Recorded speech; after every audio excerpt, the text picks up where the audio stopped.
Hi, this is Simon Chan, and welcome to my network marketing training. Today's question comes from a good friend of mine, Hassan, out in Fountain Valley, California.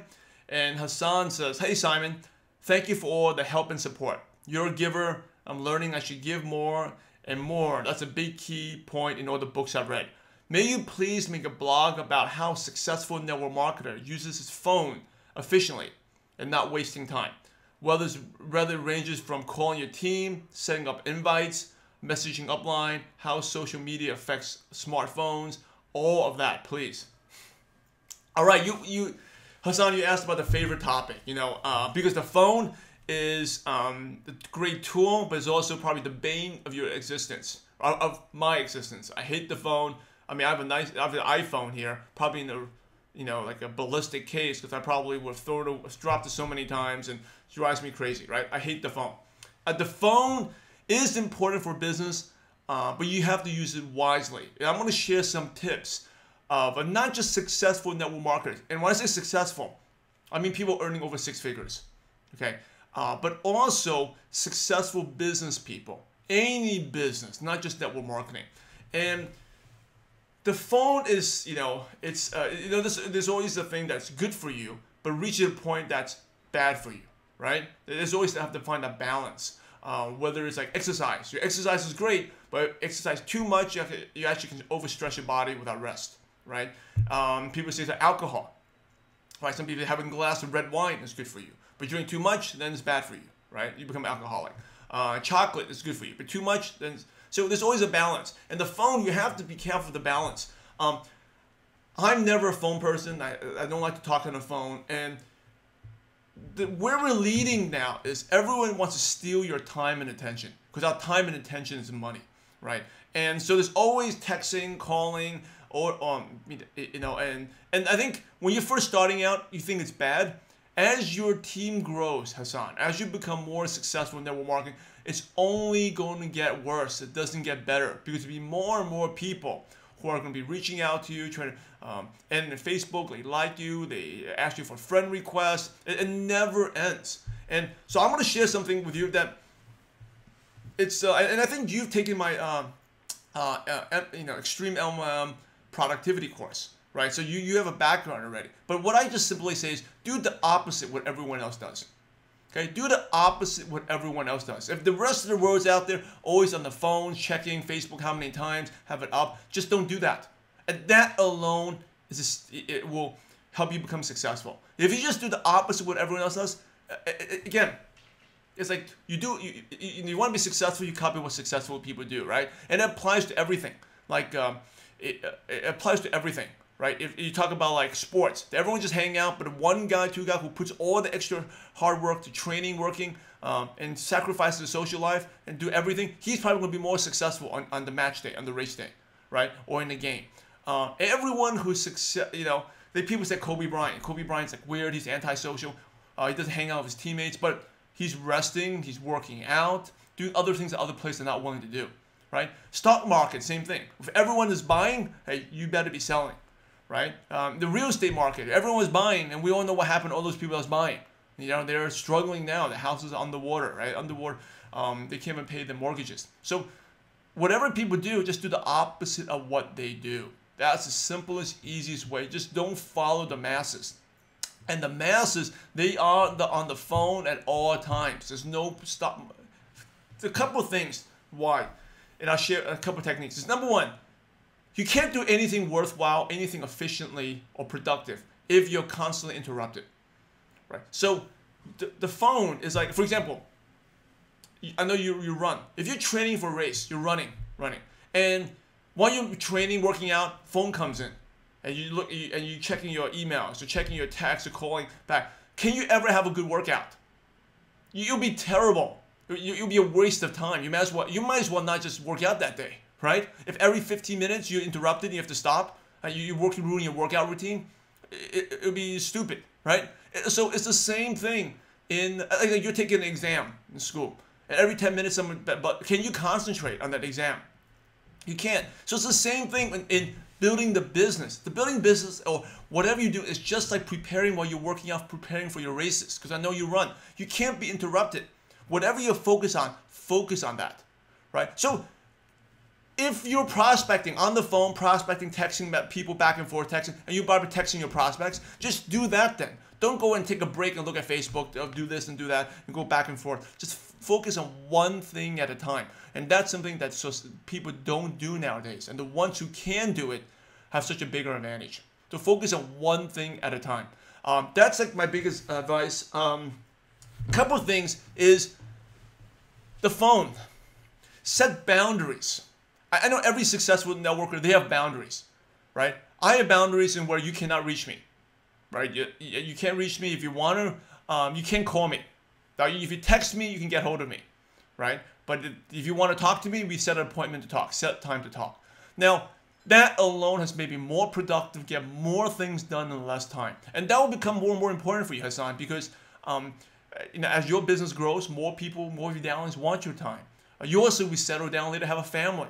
So you need to set these boundaries. Otherwise, your life goes out of balance. Number one, for business, you're not working on your main projects, right? And number two is like you never have time for family because something always will come up. The Facebook alert will always come up, right? Emails will always come up. So you have to set the expectations that if you contact you, there's certain phone hours, certain hours where you can be reached, certain hours you cannot be reached. Just like when you're working out preparing for your races, training, you're not picking up the phone at all times, right? There's a certain time when you train and work out, you don't take the phone. You don't pick the phone. Now you probably do that for your workouts, so you gotta do that for your business as well. You set phone hours. So if you want to, make yourself available a certain hour. Now I do make myself available to my team. They know how to reach me. After 1 p.m. Pacific, I'm available for phone calls. You want to talk on the phone? Sure, we set an appointment to talk. But I'm working on something. I'm working on producing content, trainings. I'm meeting my team on Wednesdays for our training dim sum meetings. I'm not interrupting their time to look at my message if something pops up, right? So focus on one thing. Set the expectations. The same thing with email. You don't need to reply back emails right away, right? You set it could be 24 hours, 48 hours. Same thing with Facebook messages. And I'm sharing this because I used to do all those things. And it was driving me crazy, just stressful. I probably aged a couple of years by trying to reply back to everyone or text messages coming in, right? And it really didn't do anything for my business. If anything, it distracted me. I could have spent that time building a bigger business out in New York, bigger business out in Malaysia at that time. But I was so distracted because I didn't even have time to talk to a prospect because I was answering emails back and forth. At the end of the day, it didn't matter anyway, right? It didn't matter. So now, when you set the expectations that you may not reply back or you're not available at certain times, it may upset some people immediately. It may upset you're weird. But again, being weird is great. Just, if you want to be successful, do the opposite of what other people do. But setting expectations, people may not like it in the beginning, but after a while, they will get used to it. And when they get used to it, like when I made myself not available, some of my leaders were upset. Oh, Simon is like so good, too good to talk to us now. But afterwards, they're used to it now. Did I lose any business? No. If they wanted a three-way, there's certain times I make myself available for Texas. Anytime three-way call, I can do it anytime you want. Just let me know. By a certain time, let me know, right? Or like we have to do business meetings, presentations. You do a three-way. The night before, tell me. I'll make myself available. But I don't want things to interrupt. And so that's what I would. That's my advice. Is like, and I know leaders who are like on Sunday. Doesn't matter what happens on Sunday. They don't pick up the phone because that's family time, right? That's 100% fine for families. Don't call me. I don't care. You have 5 signups. I'm not picking up the phone. And you need to set those boundaries because as you become, as you grow, you have family, you have other things that come up, and your business will be growing, right? Like you're working on a presentation. You have to focus. Doesn't matter if other people contact you. You have to say no to them. And again, that's another thing. It's just learning to say no. That's a big thing of what an entrepreneur. Probably the hardest word to say, but the most important word. By the way, the most important word to say is no. No, no, no. I can't do it. No, I have to do this. Because if you say yes to everything, you never get the most important things you need to get done. Okay? So I think setting that's my advice for you, Hassan. Replying to people, setting up team meetings, set a routine, expectations. Hey, I'll get back to you by certain hours, but not right away. Okay, not right away. And this will actually make you a better prospector. Because if you make yourself, like a prospect, make yourself available at all times, how successful are you? Again, the more desperate you are, the more they run away, right? Like, if you want to call Obama, can you even reach him? If you want to call Bill Gates, right, or Tim Cook and Apple, can you even get hold of them? If you send them an email, will they reply back to you right away? Right? Of course not. They won't, because they have other things to do. You know, if they kept on replying back to you immediately, right away, right? If Tim Cook and Apple kept on replying back to you, you're probably wondering if he's really even doing his job. Because if he's that successful CEO, he wouldn't have time to answer right away, right? So think about that's why I said before, not just for network marketing, every successful business person I know has boundaries. They will either have some assistant filter out the email. Like right now, I have an assistant that filtered out my emails that I take my time to reply back. And again, initially people weren't, but afterwards people get used to it.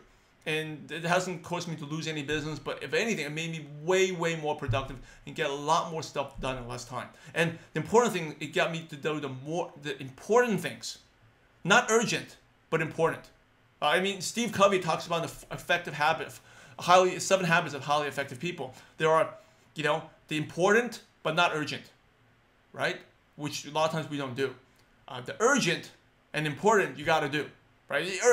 So important but not urgent could be reading, learning a new skill. It's important. Self-development is important. It's definitely not urgent, right? Urgent and important is like if the house is on fire, you got to do it right away. Those we can't push off. But the ones that kill us is the urgent but not important. A text come out, an email comes out, it's urgent, but it's not important that you reply back to that text. Think about it. Most of the texts you reply back, they may be urgent, but they're not important. It's not going to make or break your day, make or break your week, or make or break your month or your future, right? And you got to eliminate those, put them off on the side. And then of course there's the not urgent, not important, right? They're like playing video games. That I don't even need to talk to you about because I know you don't have that problem. But the ones that are, again, most people don't realize urgent, not important. And I found this out when I was like in your age. Once I learned that, that was one of the turning points in my life where I realized, hey, I'm doing all this stuff. It's urgent, but not important. So just do that this week. You know, test it out. And you find out all the things that you say no to, or you don't get back to right away. It's not going to make a difference. It won't make or break your day. It won't affect your week, a month. But if you use that time wisely, maybe you're building connections, you're prospecting, right? Your time be better spent. You get much, much greater results. So that's time management. For those who want to learn more, you can go to my Extreme LLM Time Productivity course. You know, it has over 2 hours of training and over 30 tips and secrets of small little things you can do. Like I just gave a couple examples here. Not replying to emails right away, setting specific phone hours, and again, you want to get as much done as possible. Limit the distractions, because those distractions steal your time, and your time is money. And as long as you keep doing that, you can never really be successful. So Hassan, I hope that's helpful. Hope it helps. Let me know how it goes. And for everyone else out there, thank you for watching. Again, you want to learn more, check out my Extreme LLM Productivity course. It's only for $15. Get over 2 hours of training on time-saving techniques. And even if you're not in network marketing, you can learn a couple tips that help you in your career or corporate life. All right, take care, everyone. This is Simon Chan. See you next time. Bye-bye.